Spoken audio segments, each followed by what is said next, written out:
మీ ఉమ్మడి మహబూబ్నగర్ జిల్లాలో 2 సీట్లు ఉన్నాయి కదా? అవునండి.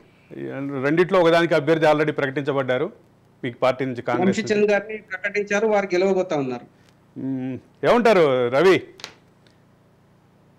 ఇప్పుడు ముఖ్యంగా ఏంటంటే ఈ ప్రాంత బిడ్డగా రేవంత్ రెడ్డి గారికి బృహత్కరమైనటువంటి బాధ్యత ఉంది.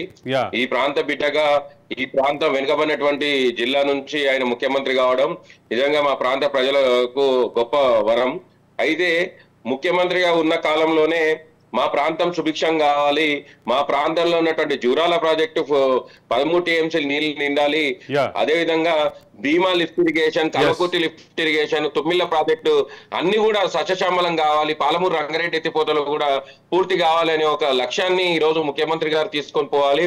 దానికి మొత్తంకి కూడా అంటే గతంలో జరిగినట్లు కాకుండా ఇప్పుడు ప్రభుత్వం ఒక మంచి నిర్ణయంతోన అందరి ఆలోచనలు అందరి సూచనలు తీసుకొని ఈ జిల్లా ప్రజల ఆకాంక్షని ఆయనకే తెలుసు. ఈ జిల్లా ప్రజల తరఫున ఆయన ముఖ్యమంత్రిగా అక్కడ ఉన్నాడు కాబట్టి ఆయన్నే తనే ఒక స్వయంగా మా పార్లమెంట్ పరిధిలో ఉన్నటువంటి అసెంబ్లీ నుంచే రేవంత్ రెడ్డి గారు ఎమ్మెల్యేగా ఎన్నికై ఈరోజు ముఖ్యమంత్రి అయ్యారు. కాబట్టి ఈరోజు వారికి తెలుసు ఆ కొడంగల్ ప్రాంతానికి నీళ్లు రావడానికి నా కొడంగల్ కి లిఫ్ట్ ఇరిగేషన్ ద్వారా 2800 కోట్లు ఏ విధంగా అయితే శాంక్షన్ చేసిండ్రో వాటన్నిటిని కూడా పూర్తి చేసుకొని ఈ 5 ఏళ్ల పీరియడ్ లో మొత్తం కూడా పాలమూరుని పసిడి పాలమూరుగా చేసేటందుకు ప్రయత్నం చేయాలి.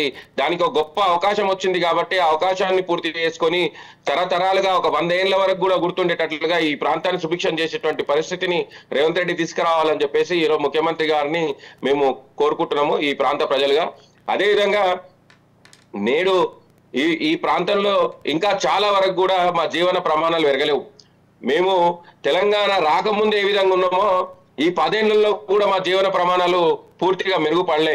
కాబట్టి ఇప్పుడున్నటువంటి నాయకులు ఇప్పుడున్నటువంటి ప్రజాప్రతినిధులు అందరూ కూడా దానిపైన శ్రద్ధ పెట్టి ఈ ప్రాంత ప్రజల ఆలోచనలు ఏ విధంగా ఉన్నావో ఆ ఆలోచనల అనుగుణంగా మా ప్రాంత ప్రజల సమస్యలని కూడా మొత్తం కూడా ఎక్కడెక్కడ తీర్చే విధంగా పనిచేస్తే ఈరోజు పాలమూరు నిజంగా సస్యశ్యామ. రవి, అదే సందర్భంలో ఇక్కడ ప్రధానంగా వస్తున్నటువంటి ఆరోపణలు ప్రధానంగా గత ఎమ్మెల్యేల మీద అందరి మీద దాదాపుగా మీ జిల్లాలో ఉన్నటువంటి దాదాపుగా అందరి ఎమ్మెల్యేల మీద భూ కబ్జాల ఆరోపణలు వచ్చినాయి. వీటి విషయంలో న్యాయం ఏంటి అంటే న్యాయస్థానాలు వాటికి సంబంధించినటువంటి అంశాలు కాసేపు పక్కన పెడితే ఈ ఆరోపణలో నిజమెంత, ఈ ఆరోపణల ప్రభావం ఎన్నికల్లో ఏ మేరకు చూపించింది? 100% భూ కబ్జాలు జరిగినాయి. ఈ కబ్జాలకు అన్నిటికీ మూల కారణం కేంద్ర బిందువు ఈ నుంచే మాతో ఉన్నటువంటి ఒక మెయిన్ దొంగ ఎవరైతే శానిటరీ అసిస్టెంట్ గా నుండి తన జీవన ప్రమాణం స్టార్ట్ చేసిండో ఆ వ్యక్తి మొత్తానికి కారకుడు. కాబట్టి ఆ వ్యక్తి చేసి ఆయన అక్కడ ఉన్న వాళ్ళని అందరిని కూడా ప్రోత్సహించిండు. ఆ ప్రోత్సహించి ఒకరు తప్పు చేయకుండా ఇంకా 10 మందిని చేసిండు. ఇప్పుడు చర్చలలో ఒక 100 ఎకరాల భూమిని కబ్జా చేసిండ్రు, ప్రభుత్వ భూమిని. కబ్జా చేస్తూ ఏం చేసిండ్రంటే ఎస్పీ గారికి, రిజిస్టర్ గారికి, అక్కడ ఉండేటువంటి లోకల్ ఎమ్మెల్యేకి, అక్కడ ఉండేటువంటి జెడ్పీ వైస్ చైర్మన్ కి, ఇంకా కొంతమందికి అందరికి కూడా అంటగట్టిర్రు. ఏంటంటే ఒకరిని కాకుండా అందరిని ఇరికిచ్చి కూర్చుంటాడు. అట్లా ఒకరు తప్పు చేసి ఈ రోజు 14 మొత్తానికి కూడా ఈ రోజు ఓటమికి కారణమైనటువంటి వ్యక్తి ఈ రోజు మా జిల్లా కేంద్రంలో ఉండడం మా దురదృష్టకరము.